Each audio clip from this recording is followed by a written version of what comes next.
오늘은 제22과 한 사람이 변화된 선교사가 첫 번째 전도여행 떠나다입니다.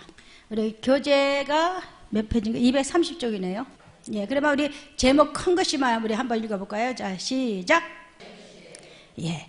사도 바울이 있습니다. 몇 차에 걸쳐서 전도여행했냐면 자그만치 3번에 걸쳐서 우리 선교여행, 즉 전도여행을 떠나게 됩니다. 그래서 오늘 우리가 공부할 것은 몇 차라고요? 1차.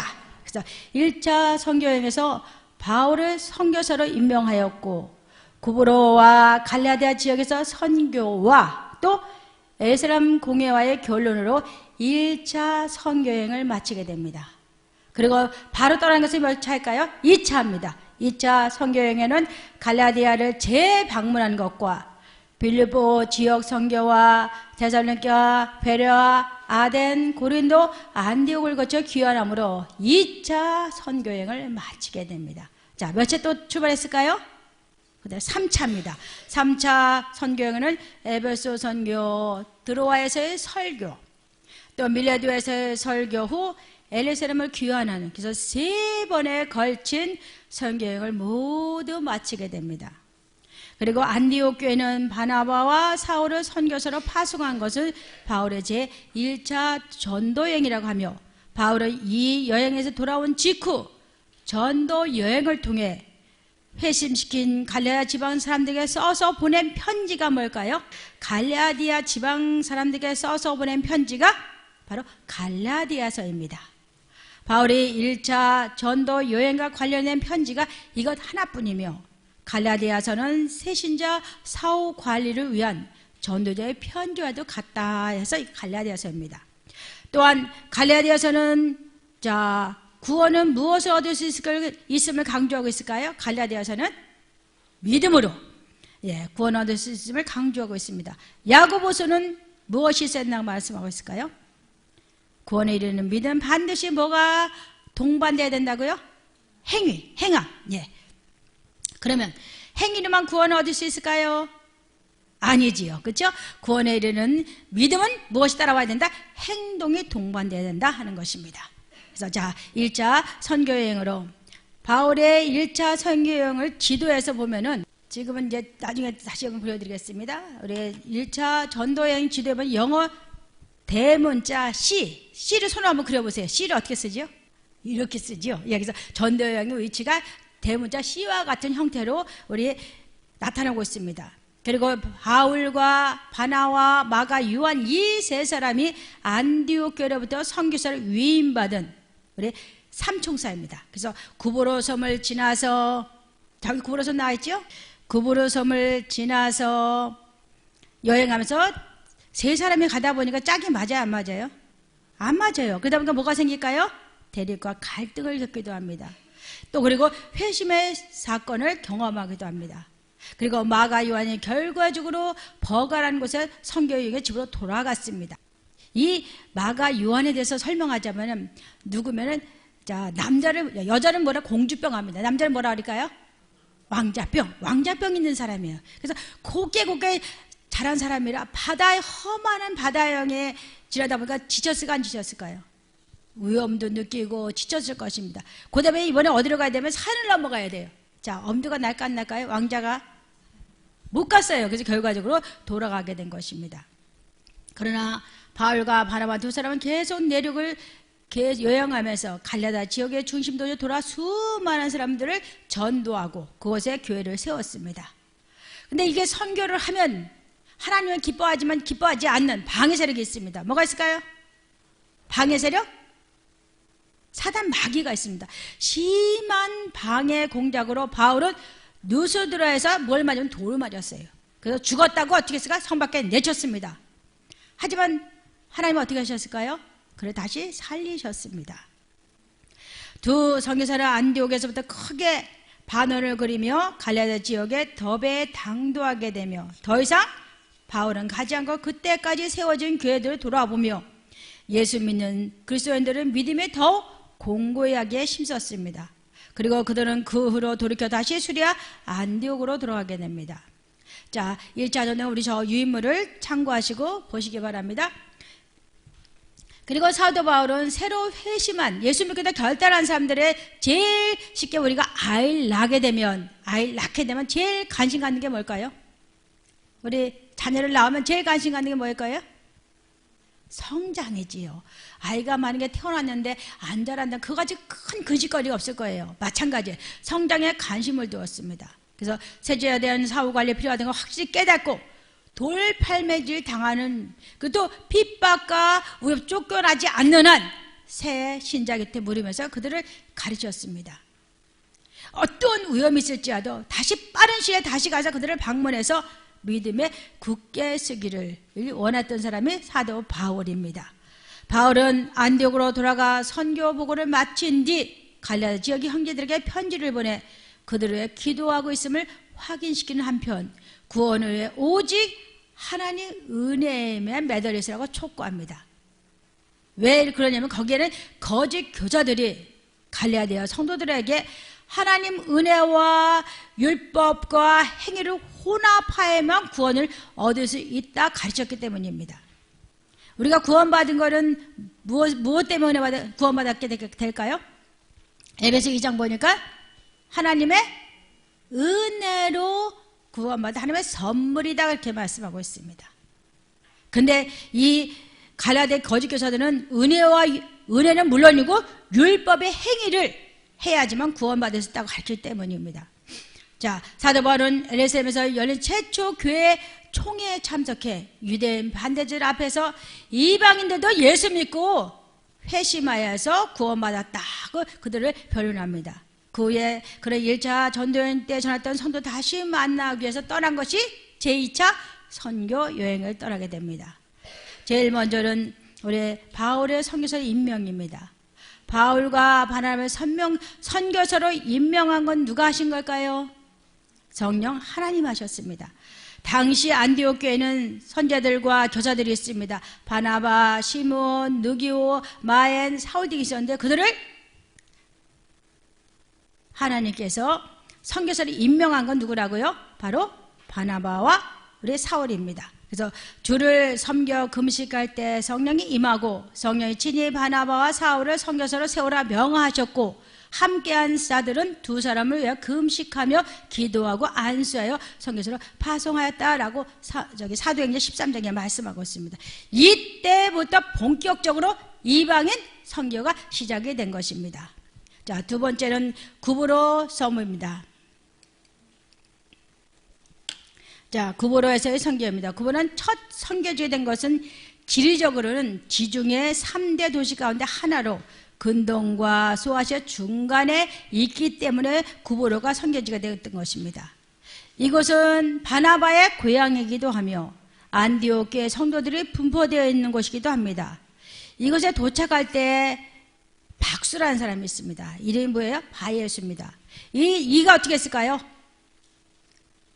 총독, 서기와와 바울, 그 지방의 사람들이 예수 믿지 못하라 방해를 했습니다. 그러다 그것을 보다 못한 견디지 못한 사도 바울이 그때는 바울이었죠. 사울이 어떻게 했을까요?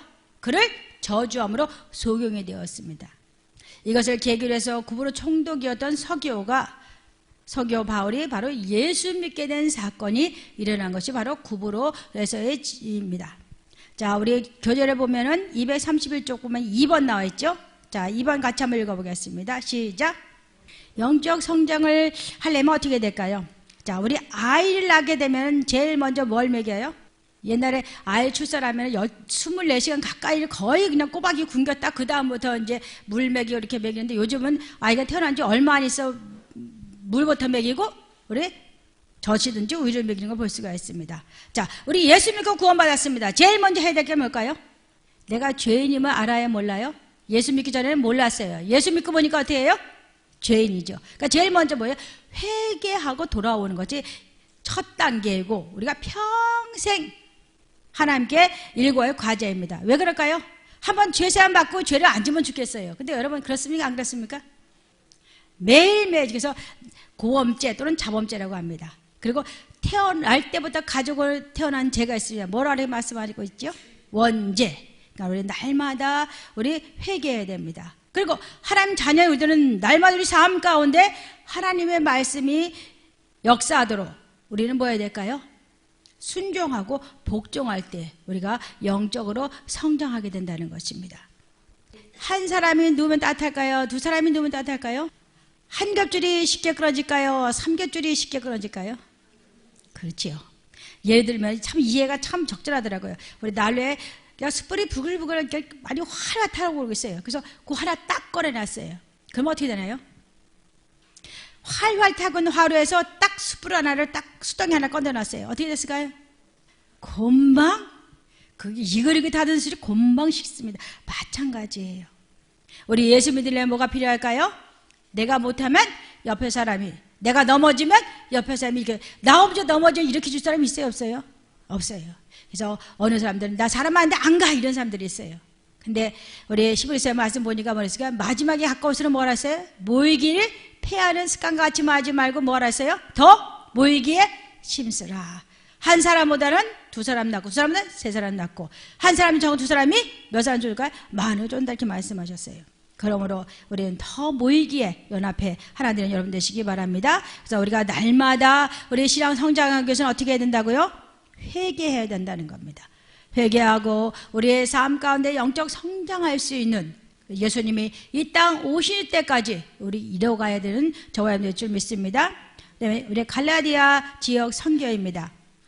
우리가 그 다음 한 장 넘겨보시면 233쪽에 있죠. 갈라디아 지역 선교입니다. 자, 갈라디아 선교를 먼저 밤빌리아와 비시디 안디옥 지역 선교와 그리고 이고니아와 누스드라 우리 지역의 선교입니다. 제일 먼저는 밤빌리아 버가입니다. 버가에서는 아데베 여신을 숭배하는 거대한 정각이 있고 야외 극장이 있었습니다. 마가 요한이 버가 선교의 요행 중에 뭐였다 해서 에사람 돌아갔다 이렇게 말하고 있습니다. 사도행 13장 13절 보면 바울과 및 동행하는 사람들이 바보에서 배를 타고 밤빌레에 있는 버가에 이르니 요한은 그들에게 떠나 에루살렘 돌아가고 라고 말씀하고 있습니다. 이 사건으로 제2차 선교여행 때 바울과 바나바가 결별하게 된 이유가 된 것입니다. 두 번째는 우리 비시디아 안디옥입니다. 자, 바울의 공식 첫 설교가 이루어진 곳이 어딜까요? 비시디 안디옥입니다. 내용상으로는 베드로나 스데반 설교와 거의 비슷한 중심점은 구약의 예언된 메시아가 바로 누구라고요? 구약의 예언된 메시아가 누구실까요? 예수 그리스도라는 것입니다. 예, 바울은 예수님이 메시아를 증명하기 위해 객관적인 증거들을 제시했는데 제일 먼저는 세례 요한이 예수가 메시아임을 증거했습니다. 그것이 사도행전 13장 25절에 나왔습니다. 요한이 그 달려가기를 마칠 때 말하되 너희가 나를 누구로 생각하느냐 나는 그리스도가 아니라 내 뒤에 오시는 이가 있으니 나는 그 발의 신발끈을 풀기도 감당하지 못하리라 하였으니 라고 말씀하고 있습니다. 두 번째는 하나님 저를 죽은 자 가운데서 살리신 메시아임을 인정하였습니다. 그건 사도행전 13장 30절에 하나님의 죽은 자 가운데서 그를 살리신지라 라고 말씀하고 있습니다. 세 번째는 성경에서 말씀으로 증거하고 있습니다. 그것도 사도행전 13장 34절에 보면은 또 하나님께서 죽은 자 가운데서 그를 일으키사 다시 썩음을 당하지 않게 하실 것을 가르쳐 이르시되 내가 다윗의 거룩하고 미쁜 은사를 너에게 주리라 하셨으며 라고 말씀하고 있습니다. 네 번째, 유대인들이 왕 중에 왕이라고 생각한 다윗 왕은 죽었으나 예수님께서는 죽지 않으셨습니다. 그것도 사도행전 13장 36, 37절에 말하고 있습니다. 다윗은 당시에 하나님 뜻에 따라 섬기다가 잠들어 그 조상들과 함께 썩어 묻혀 썩음을 당하였으되 하나님께서 살리신 이는 썩음을 당하지 아니하였으되 라고 말씀하고 있습니다. 다윗은 어떻게 했어요? 죽어서 썩음을 당했다고 말씀하고 있어요. 예수님 어때요? 십자가 분명히 못 박혀 돌아가셔서 아리마디 요셉의 새 무덤에 장사되었습니다. 근데 며칠 만에 부활하셨나요? 그것에서 썩어서 소멸된 것이 아니라 사흘 만에 부활하셨다는 걸 말씀하고 있습니다. 또 우리 다섯 번째는 모세의 율법으로 의를 이루지 못했으나 오직 예수 그리스도를 믿음으로 이루어졌습니다. 바울의 설교를 통해 많은 사람들이 개종했으며 안식일에도 도시의 모든 사람들이 바울의 설교를 듣기 위해서 회당에 모이는 기적이 났다고 13장 44절부터 45절과 48절에 말씀하고 있습니다. 그 다음은 안식일에는 온 시민이 거의 다 하나님의 말씀을 듣고자 하여 모이니 유대인들의 그 무리를 보고 시기가 가득하여 바울이 말한 것을 반박하고 비방하거늘. 또 48절 보면 이방인들 듣고 기뻐하여 하나님의 말씀을 찬송하며 영생을 주기로 작정된 자는 다 믿더라 라고 말씀하고 있습니다. 하나님 택한 백성 아니면 아무리 전도해도 교회에 나옵니다. 구원 받을 수 있을까요? 하나님 말씀은 살았고 운동력이 있어서 어떤 날생부터 예리해서 영과 혼과 및 관절, 골수를 찔러 쪼개고 마음 깊은 것 같이 모아내서 감춰. 하나님 말씀 살아있다는 말씀을 해주셨어요. 살아있는 말씀은 지금 생각나는 말씀이 있습니다.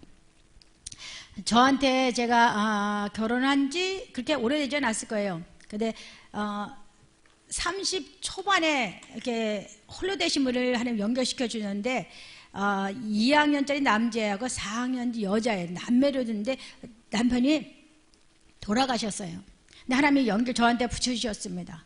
그래서 우리 집은 사우천에 살았고 이 집은 여기 바로 나가면은 우리 시장 못 가서 거기에 이제 사셨습니다. 그래서 집에 가보면 우리 아들은 똑똑했어요. 2학년은 똑똑했어요. 4학년짜리는 조금 부족했어요.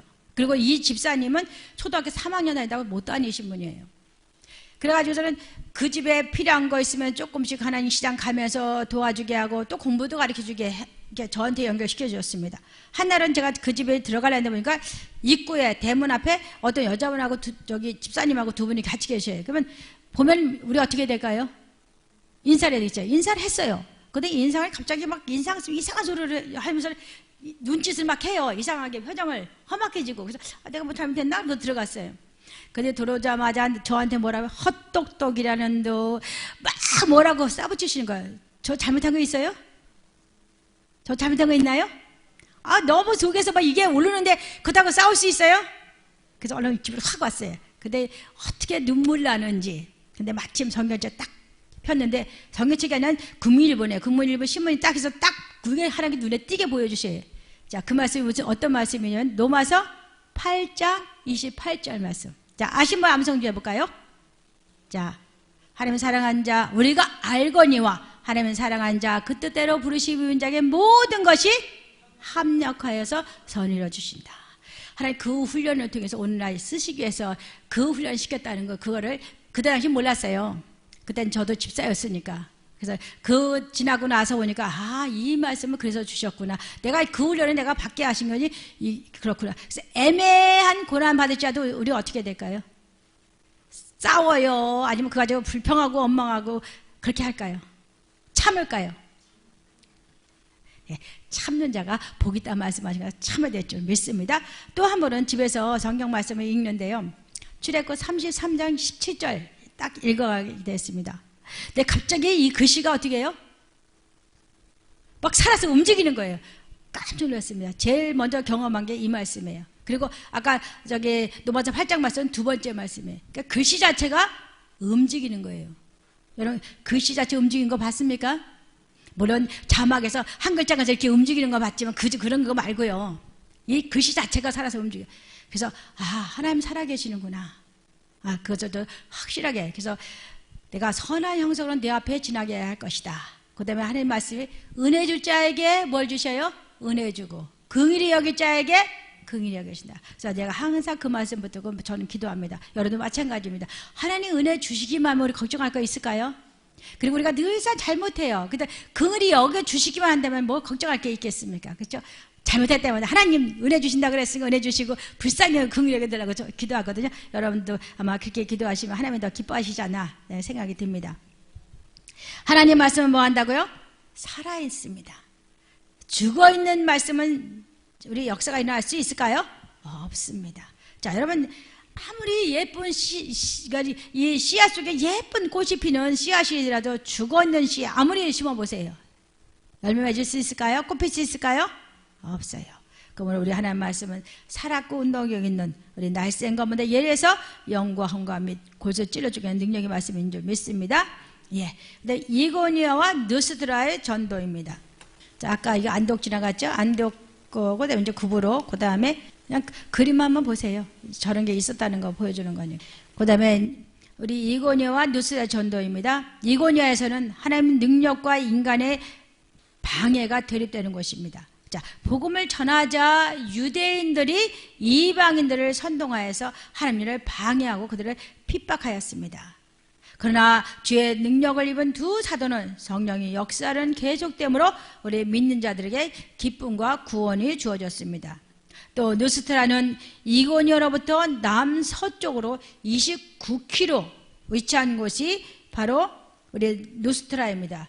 느스트라는 어떤 곳이냐면요, 로마의 식민지고 군사 요충지입니다. 그리고 거기서부터 나면서부터 안지병에 대해 걷지 못하는 전혀 희망이 없는 상태 말하는 그 사람한테 말씀을 선포할 때 믿음이 있는 걸 보고 큰 소리로 내 발로 일어서라 하자. 그 사람이 어떻게 했나요? 일어나 뛰며 걷기도 하게 되었습니다. 이 사건을 통해서 이방 제자들까지 나와서 뭐예요? 바울과 바나바한테 뭐예요? 신이다 여기고 뭐 하려고 했어요? 제사 드리려고 했어요. 그때 바울과 바나바가 살아계신 하나님을 증거하며 단호히 거절하는 사건이 어디서 이루어지면 느스트라에서 이루어진 것입니다. 바울이 이방 민족에게 하나님을 전하고 있을 때 안디옥과 이고니아에서 온 유대인들이 바울을 뭐 했습니까? 말씀을 듣고 찔리니까 그냥 도망가면 될 텐데 어떻게 했을까요? 돌을 들어서 쳐서 죽였습니다. 하지만 하나님께서 이 바울에게 향하신 하나님 뜻이 있길래 다시 그를 하나님으로 살아나게 됩니다. 이 사건을 계기로 가서 복음을 전하여 느스트라와 이고니아와 안디옥에 와서 제자된 그들에게 믿음에 떠나지 않도록 당부하며 그들의 금식 기도하는 목회자의 모습을 보여준 것이 바로 느스트라입니다. 바울은 성지를 돌아 안디옥으로 돌아옴으로 1차 선교여행을 모두 마치게 되는데 바로 대상이 누굴까요? 복음을 전혀 듣지 못하는 불모지였기 때문에 그들이 가는 곳마다 어떤 일이 일어났을까요? 우리 예수 믿기 전과 예수 믿고 난 후 생활이 똑같아져야 될까요? 달라져야 될까요? 옛날 조상조부터 들어온 유교 문화하고 예수 믿는 신앙하고 똑같을까요? 다른가요? 육의 생각은 뭐라고요? 영의 생각은 생명과 평안. 똑같아요? 달라요?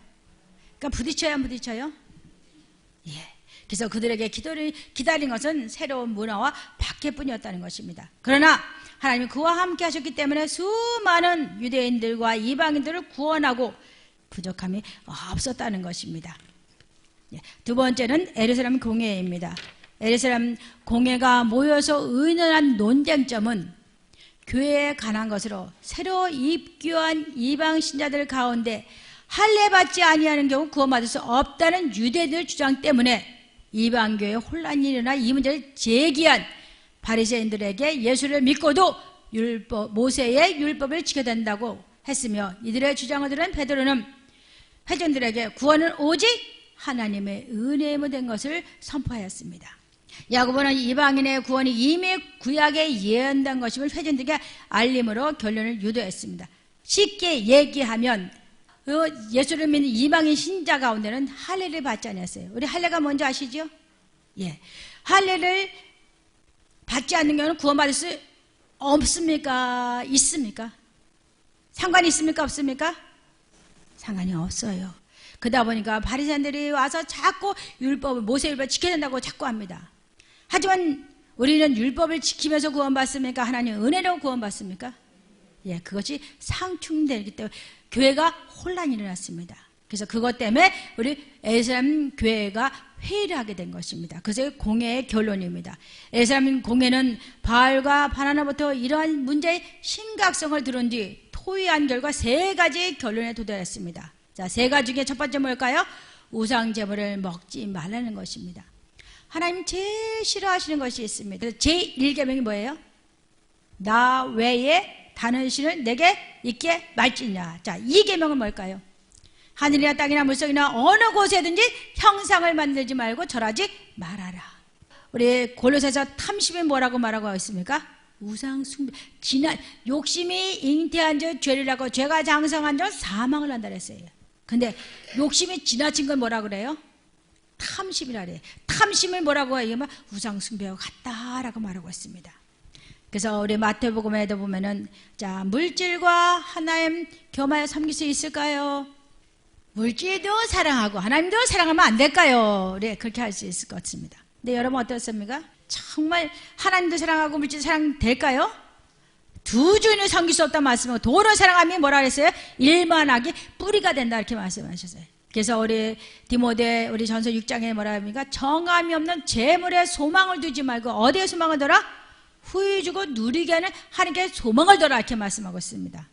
여러분들 하나님께 소망 둔 여러분들 믿습니다. 자, 하나님께 소망을 뒀으면 해야 될 것이 있습니다. 그 다음 말씀 뭐라고 되어 있을까요? 우리 긍휼히 여기고 선을 많이 해라 이렇게 말씀하고 있어요. 나눠주기 좋아하는 자 되라 그랬어요. 그것이 장래에 너를 위해서 좋은 터를 예배한다 이렇게 말씀하고 있습니다.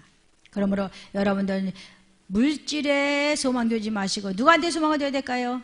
그래서 너희는 먼저 그의 나라 그 일을 구하라. 그리하면 이 모든 걸 너에게 더하시겠다 말씀. 그 전 말씀 먹을 거 마실 거 입을 거 걱정 안 해서 하지 말라 말씀하셨어요. 걱정하지 말아라. 디모데전서 6장에도 말씀하고 태어날 때 가지고 온 거 있을까요? 갈 때 가져가는 거 있을까요? 근데 왜 먹을 거 마실 거 입을 거 없은 사람 손 들어보세요. 근데 왜 걱정하고 염려할까요? 왜 염려 걱정할까요?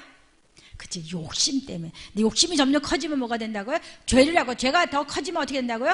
죽음이 온다고 그랬어요. 여러분 욕심을 내려놓으시기 바랍니다. 욕심을 부린다 해도 그 채워지면 욕심을 부리세요. 채워질까요? 욕심 부리다 채워지나요?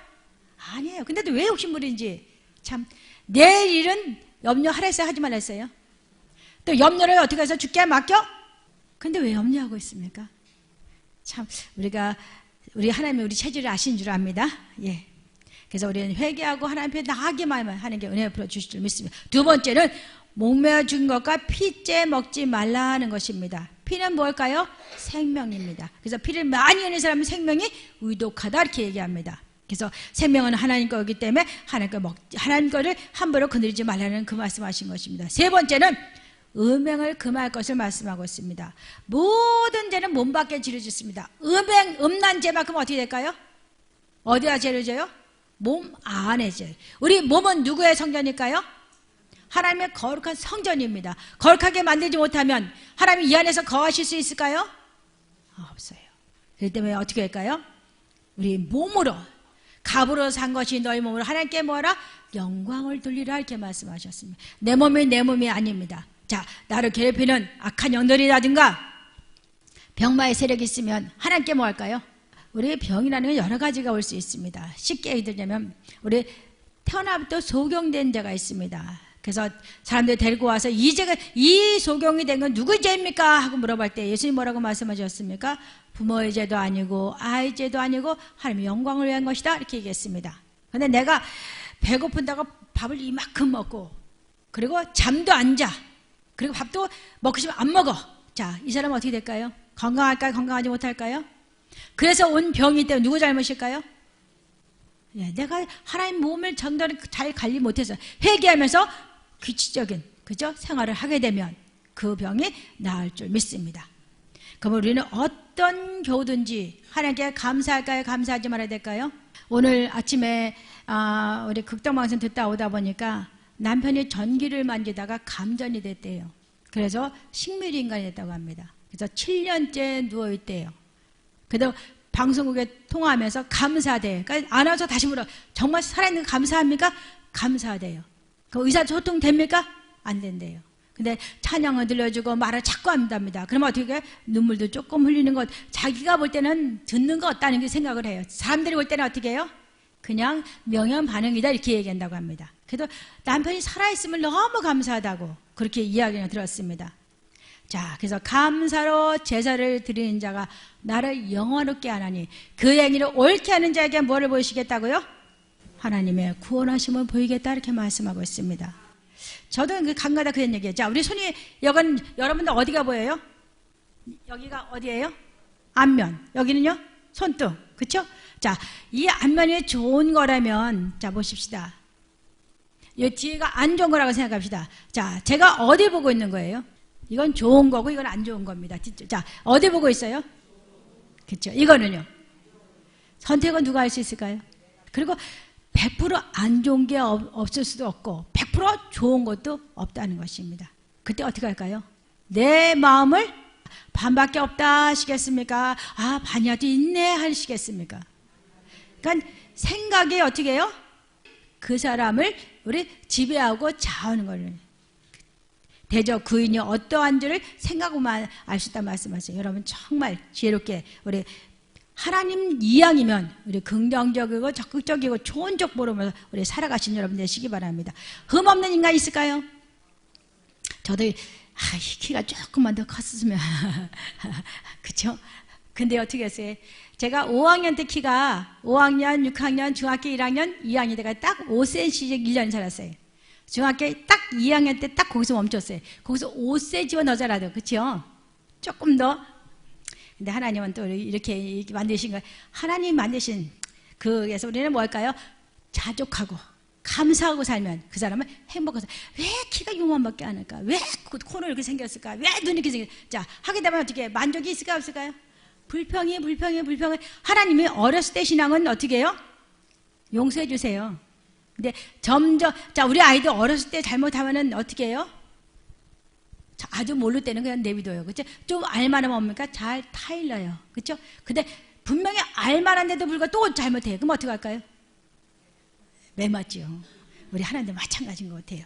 원망불평 처음에는 용서해 주세요. 근데 점점 신앙 성장함에도 불구하고 계속 원망불평하고 있으면 어떻게 할까요? 하나님께 매를 맞습니다. 예루살렘 공회에서 결정된 게 세 가지 있다 그랬죠. 제일 먼저 뭐라고요? 우상 제물을 먹지 마라. 두 번째는 목매어 준 것과 핏째 먹지 마라. 세 번째는 뭐 하라고요? 음행을 금하라 하는 것입니다. 자, 페이스로 234쪽에 우리 234쪽이 야고보서입니다. 야고보서는 흩어져 있는 12지파에게 실제적인 교훈을 주기 위해 씌어진 서신서입니다.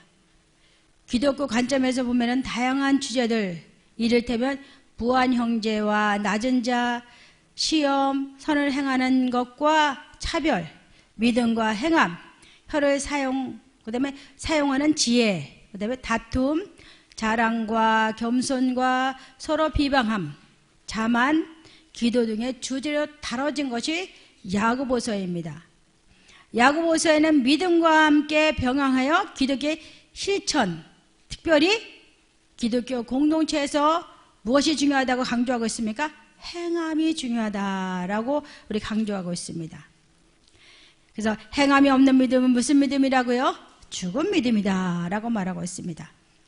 야고보서는 말씀을 막 믿기 시작한 그리스도인 새신자를 향할 말씀이 아니며 야고보서는 그리스도인을 거듭나게 된 진리의 말씀, 즉 구체적인 행위를 추구하고 삶의 실천을 이끌어가는 하나의 힘이라는 사실을 깨우치며 그래서 단지 말씀을 듣고 거기에 머물러서는 안 되며 말씀을 듣고 행하는 자가 되어야 된다는 것을 우리 말씀하고 있습니다.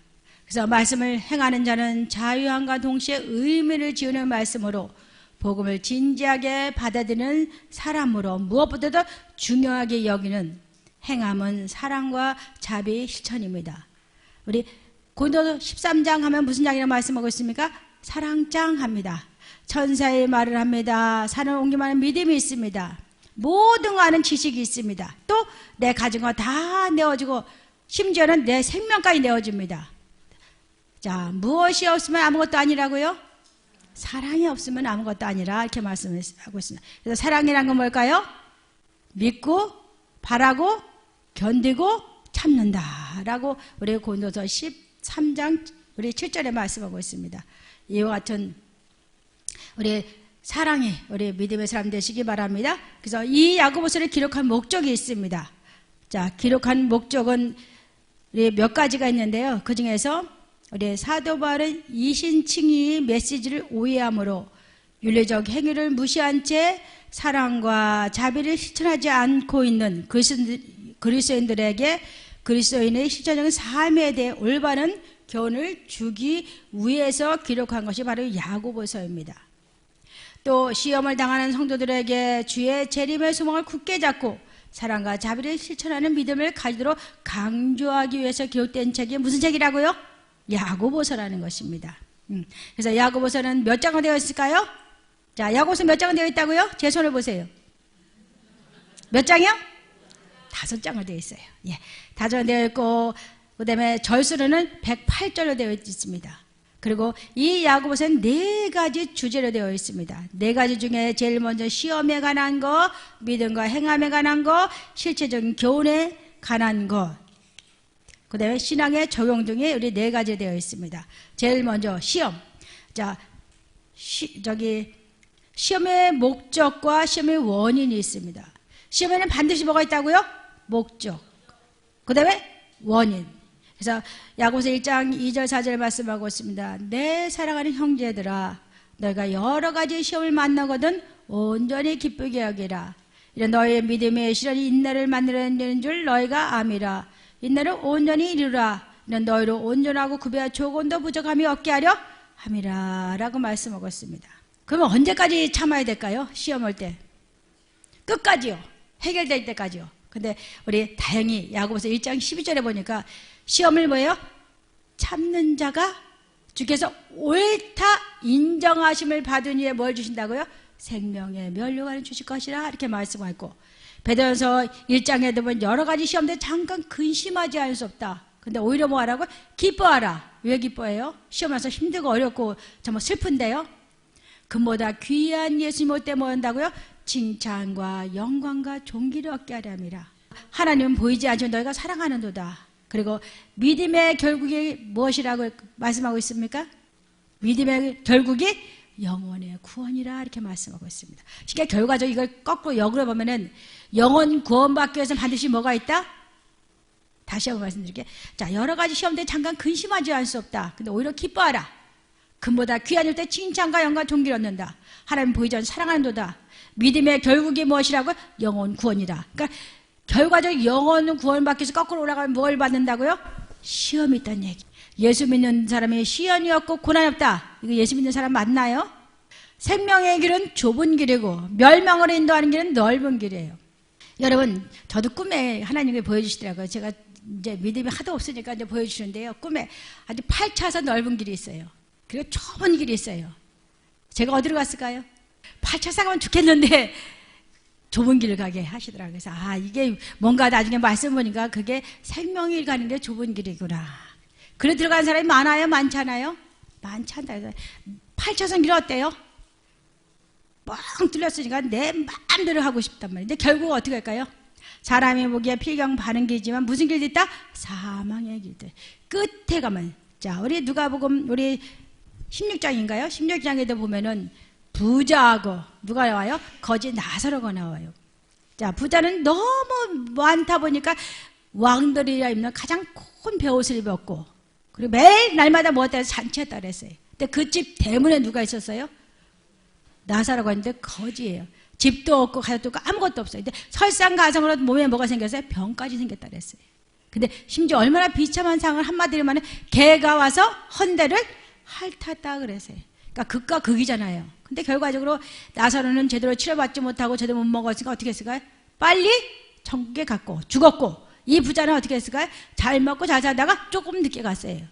자, 차이가 있을까 없을까요? 빨리 가나 늦게. 우리 권사님이 연세가 95세 된 권사님이세요. 저만 가만 전도사님, 왜요? 왜 하나님 나라 안 내려가는지 모르겠어요. 그래서 왜요? 그랬더니 삶이 의미가 없대. 뭐 예를 들어서 돈도 써야 되는데 돈도 못 쓰고, 그러니까 이 음식을 먹고 싶은데요, 안 넘어간대요. 그러니까 음식을 제대로 안 드시니까 어떻게 할까요? 어지러워요. 어지럽다는 건 마음대로 살릴 수가 없어요. 그러다 보니까 내가 당신 아버지 집에 간다는데 왜 나를 안 데려가냐고. 그래서 가만히 이렇게 기도하는 가운데 어떤 마음이 생각나냐면, 거기가 사형제 있었어요. 근데 사형제인데 아들들 딸들인데요. 큰 딸이 아마 그게 가정 살림 미천을 하다시피 하셨던 분 같아요. 근데 이분이 40대에 돌아가셨어요. 세무 공무원 있다가 돌아가셨습니다. 그때 하나님께 땡경을 줬대, 권사님. 내가 언제 이 딸을 이렇게 데려가라고 했냐고 하면서는 막 이렇게 항병하고 불평하고 원망하고 막 했대요. 그랬더니, 그래서 하나님께서 하시는 말씀이 너 알곡이냐 쭉정이냐고 물어보시대요. 하나님께 원망 불평하니까. 근데 하나님께서 그렇게 물어보실 때 권사님 뭐라고 말씀하셨을까요? 내가 왜 쭉정이냐고 알곡이지. 하나님께 항변했다고 하십니다. 그리고 또 한 번은 한박꽃을 예쁜 거를 이제 딸 무덤 옆에다가 심으려는데 못 갔어요. 그래가지고 그것 때문에 걱정하고 의심하고 있더니 하나님께서 이렇게 저기 무덤 같은 데서 관을 하나 쭉 빼보세요. 아무것도 없는데 왜 거기다가 그것을 못 심어서 이렇게 안달하냐 그렇게 얘기하시더래요. 그래서 이렇게 그런 체험을 많이 해서 구원의 확신을 갖고 계셔요. 그래서 내가 아버지 집에 간다는데 왜 안 데려가냐고 그러시는데 지금 가만히 보니까 막내 아들은 예수를 믿어요. 근데 큰 아들 레아하고 딸은 예수를 간다고는 해요. 근데 여러분 간다 그러는 사람이 교회 오나요? 쉽게 오나요? 차라리 그냥 안 가겠다는 사람이 꺾어지면 바로 올 수 있는데 간다고 하는 사람은 더. 그래서 권사님 아직 두 자녀들을 위해서 기도하라고 기도 사명이 있어서 아직 안 데려가신 거라고. 근데 또 그 다음에 또 신방 가면 또 여지없이 내가 왜 안 데려가냐고 그 말씀하시는 거 봐서 참 우리 가족을 내가 힘이 있을 때 우리 어떤 방법이든지 우리 읽어서 정말 가족의 믿음 안에 하나 되어서 하나님 주시는 복을 우리 누렸으면 좋겠습니다. 예, 그 다음에는 우리 믿음과 행함입니다. 믿음이 있으면 반드시 뭐 해야 될까요? 행동으로 옮겨야 돼요. 즉 말씀대로 행하되 여기에 보면은 좋은 옷 입고 온 사람과 오직 그냥 안 좋은 옷 입고 온 사람 두 사람이 들어옵니다. 자 여러분 두 사람이 들어와요. 여러분 어떻게 하시게? 내 옆에 누구 앉히고 싶어요? 남녀하고 냄새나는 옷 입은 사람 앉히고 싶어요? 옷 이쁘게 멋있게 하고 온 사람 앉히고 싶어요? 어떤 사람이 내 옆에 앉히고 싶습니까? 우리 마음은 똑같아요. 여기도 마찬가지예요. 하나님은 자 외모 보지 않고 뭘 보실까요? 사무엘 선지자가 다윗의 집에 가서 아들들 다 불러라. 여기서 하는 기름 부을 사람이 있다. 그래서 제일 먼저 큰 아들이 나오니까 어떻게 됩니까? 사무엘 선지자가 하나님이 세울 왕인가 보다 하고 기름 부을랬더니 뭐예요? 아니라 그러시잖아요. 7명 다 아니잖아요. 그래서 이세 다시 물어 이 아들 다냐? 근데 뭐라 그럽니까? 말째가 지금 뭐 하고 있다고요? 들에서 양을 치고 있다 했어요. 자, 이 다윗을 우리 사도행전 13장에 보면은 하나님 마음에 뭐 한다고 그랬어요? 합한 상이라며 내 뜻을 다 이룰 것이라 그랬어요. 자, 여러분 자식들 뭐 한 명 키운 사람은 잘 모르겠지만 2명, 3명 뭐는 자 어떤 자식이 더 이쁘고 어떤 자식이 덜 이쁘고 있을까 없을까요? 하나님도 마찬가지실 것 같아요. 네, 하나님도 마찬가지신 것 같아요. 그래서 에서는 어떻게 해요? 버렸고 누굴 택했나요? 야곱을 택했잖아요. 그러면 자 보십시다. 에서하고 야곱은 쌍둥이에요. 그리고 아버지가 누굽니까? 이삭이고 엄마가 리브가입니다. 자, 에서는 누가 좋아했나요? 아버지 이상이 좋아했어요. 아버지 어떤 사람이에요? 조용한 사람입니다. 리브가는 반면 어떤 사람이에요? 활달한 사람입니다. 이 에서는 주로 뭐하고 다녔어요? 뭐하고 사냥을 들러 다녔어요. 그 대신에 반면에 야곱은 어떻습니까? 아버지 닮아 조용해서 엄마 치마 앞구리 쪼쪼쪼쪼 다니면서 엄마 필요한 신부름 같은 거 다 해줬어요. 누가 더 좋을까요? 엄마 리브가는 야곱이 좋고 아버지 이삭은 누가 좋아요? 당신이 못하니까. 자, 그러면 야곱이 더 하나님 일에 더 관심을 가졌을까요? 아니면 에서가 더 관심을 가졌을까요? 밖에 뛰어다니다 보면은 하나님께 교제할 시간이 있어요, 없어요? 무엇에 관심을 가진 겁니까? 세상 일에. 야곱은 어때요? 얼마나 저기 이제 엄마 뱃속 나올 때 누구 발 잡았다 나왔다 했어요? 내가 먼저 나가야 된다고 발 잡고 나오는 사람이 누구예요? 야곱입니다. 하나님 은혜를 사모하는 사람이에요. 그렇죠? 그래서 어떻게 합니까? 궁리하다 안 되니까 어떻게 합니까? 형이 사냥하고 들어오면 배고픈 걸 알고 팥죽을 써가지고 뭐 합니까? 장저권을 바꾸자고 하잖아요. 그때 당시 이스라엘 백성들은 장자가 뭐야? 부모로부터 축복권이 있어서 축복을 받습니다. 찾아니까 받을 수 있어요, 없어요? 야곱은 못 받잖아요. 그러니까 어떻게 할까? 그 꾀리라서 그렇게 사모한 사람이 누굴까요? 야곱이에요. 결국 야곱이 예수님 메시아의 족보에 기록됐지만 에서는 어떻게 됐을까요? 기록이 못된 거를 볼 수가 있습니다. 여러분, 자, 우리 마음이 여러 가지 생각들이 있어요. 그래서 말씀의 씨앗이 떨어지면 옥토밭, 길가, 돌자가, 가시떨, 우리 요 세 가지 밭, 가시떨기, 돌짝밭, 길가밭은 열매를 못 맺어요. 단지 좋은 마음, 착한 마음, 말씀을 잘 듣고 있네 결실할 때부터 했어요. 100배를 결실한다 했어요. 우리 이와 같이 우리 열매 맺는 신앙 갖는 우리 여러분 되시기 바랍니다. 그리고 3절에 보면 세 번째는 실제적인 교훈입니다. 우리의 구체적 삶의 실천에 있어서 참된 지혜와 또 세상과 하나님에 대한 것에 되어 있습니다. 자, 세상의 지혜와 하나님 지혜가 똑같을까요? 다를까요? 똑같을까요? 다를까요? 분명히 다릅니다. 그것이 제가 우리 그래서 또 한 입에서 우리 단물과 쓴물이 나올 수 없다 이렇게 말씀하고 찬송하고 저주할 수 없다 그 말씀이 야고보서에 있습니다. 제가 읽어드리겠습니다. 혀는 불이요 불의 세계라. 혀는 우리 지체 중에서 온 몸을 더럽히고 삶의 수레바퀴를 불사르나니 그 사령은 지옥불에서 나느니라.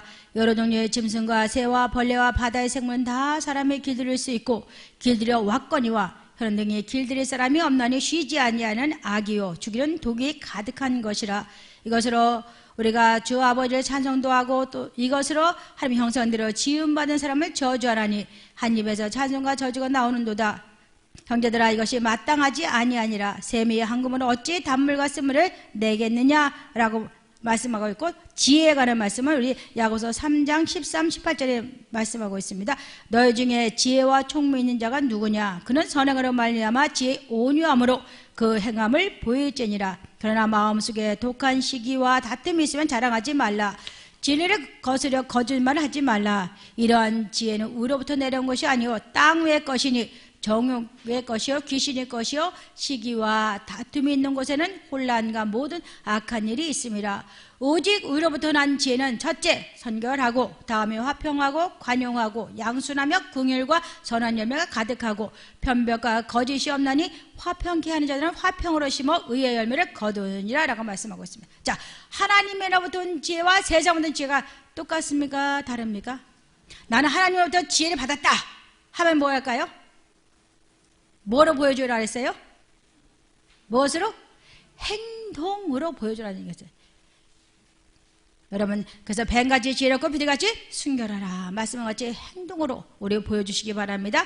세상 지혜는 시끄럽고 다툼 있고 혼란 있고 악한 일이 있어요. 근데 하나님께 보는 지혜는 뭐예요? 선결, 화평, 관용, 양순, 긍휼, 선한 열매 가득, 편벽, 거짓, 화평 이와 같은 열매를 맺는 정말 하나님부터 주시는 지혜를 많이 받는 우리 아름다운 열매가 맺어지는 여러분 되시기 바랍니다. 또 신앙의 적응입니다. 부에 대하여 소망에 대하여 맹세에 대하여 기도와 찬양은 늘 위대한 능력을 가지고 천국의 열는 열쇠와 같습니다. 자, 우리 기도에 대해서 한 가지만 말씀하면은 우리 야고보서 5장에 나오는 사람이 있어요. 엘리야라는 사람이 있습니다. 엘리야는 어떤 사람이에요? 우리가 똑같은 사람입니다. 저가 다시 기도한 줄 어떻게 했을까요? 하늘이 닫아서 3년 6개월 비가 오지 않으려고 저가 다시 기도한 줄 하늘이 비를 주고 선한 결실의 열매를 맺었다 이렇게 말씀하고 있습니다. 근데 차이는 우리 똑같은 성정을 가진 사람이었는데 근데 차이가 있습니다. 어떤 차이가 있을까요?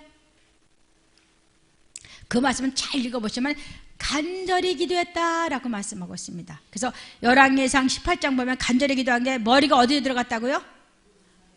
여러분 한번 넣어보세요. 그냥 될까요? 안 돼요. 그럼 뭘 얘기할까요? 간절히. 저도 방아쇠 증후군에 아파서 병원 3군데 갔었어요. 못 고쳤습니다. 근데 저녁 기도 때 기도하다가 제가 고침받았습니다. 하나님 지금도 살아계실까요? 병 고치기 전까지는 듣기도 많이 들었어요. 그리고 말씀도 보았습니다. 간증도 하는 사람도 봤습니다. 아는 걸까요? 믿은 걸까요? 예, 아는 거는 역사가 일어날까요? 아니, 믿을 때 역사가 일어나는 거예요. 여러분 우리 아프신 분이나 문제 있으면 전심으로 우리 기도하시기 바랍니다. 예수님도 심한 통곡과 간과 눈물로 손을 올려서 그 손을 들이셨다라고 말씀하고 있습니다. 히브리서 5장. 그 다음에 히스기야 너 죽을 거다 할 때 어떻게 했다 그랬어요? 벽을 향하여서 심한 통곡과 간과 손을 올렸다 그랬어요. 그래서 몇 년 생명 연장 받았나요? 15년. 그 하나님 누구 하나님이실까요? 그 하나님 누구 하나님이실까요? 네, 나의 하나님이신 줄 믿습니다. 네, 서신서를 보라. 자, 신약성경은 총 몇 권일까요? 27권. 네, 27권 중에서 13권이 바울 서신, 바울이 쓴 우리 성경으로 되어 있습니다.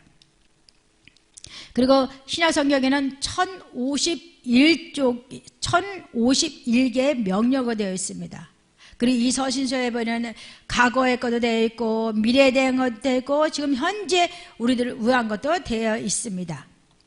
자, 서신을 크게 둘로 나누면 처음 13권은 바울이 기록한 거고 다른 사람들은 그 수신자의 이름을 따서 디모데에게 보내는 편지는 디모데전서, 에베소 교인들에게 보내는 편지는 에베소서 이런 편지되어 있습니다.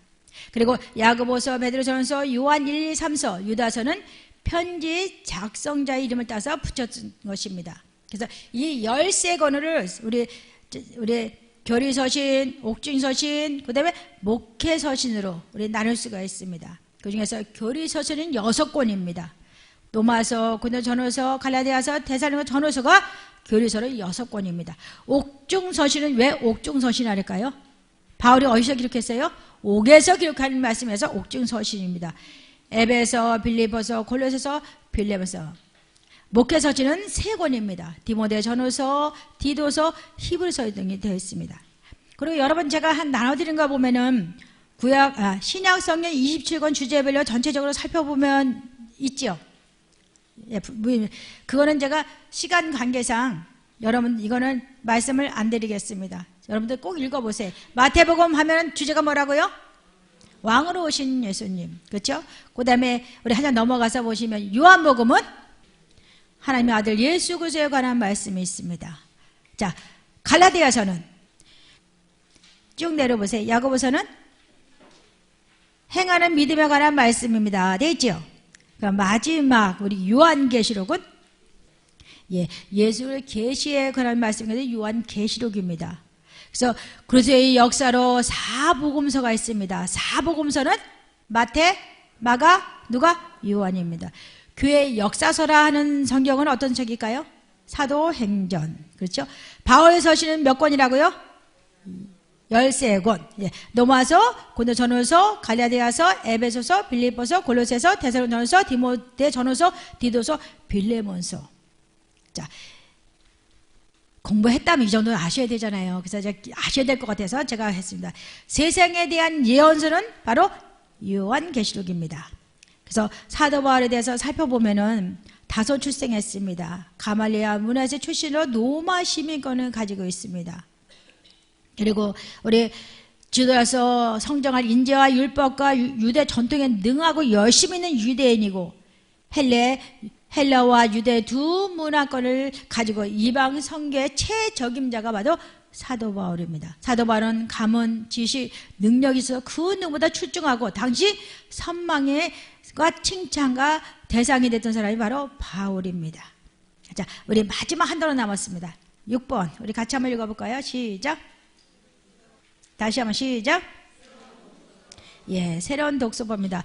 신약 12시대와 12 상징하는 신약 12시대가 그 시대를 나타내는 상기적인 각 시대가 차지하는 기간과 그 시대에 기록된 사건들을 연대순으로 기록되어 있습니다. 그래서 제일 먼저는 목수시대, 주장시대, 선택시대, 교육시대, 십자가시대, 교회시대, 1차 전도연시대, 2차 전도연시대, 3차 전도연시대, 옥중시대, 마감시대, 마지막으로 왕성시대로 되어 있습니다. 그래서 복음서와 사도행전서 처음부터 끝까지 찾아들어 있는 거 참 좋습니다. 하지만 그게 안 되더라도 우리 성경 말씀은 항상 뭐 해야 될까요? 읽도록 노력해야 될 줄 믿습니다. 그리고 이 책은 그 시대마다 하나님 주시는 또 무엇이라고 말씀하시는지 우리 확인할 수 있는 우리 방법도 유익하다는 것입니다. 그래서 말씀 꾸준히 읽고 깨달았고 그 말씀 실천함으로 그들의 장성불량으로 성장하는 계기가 되는 여러분 성경 공부 되시기 바랍니다.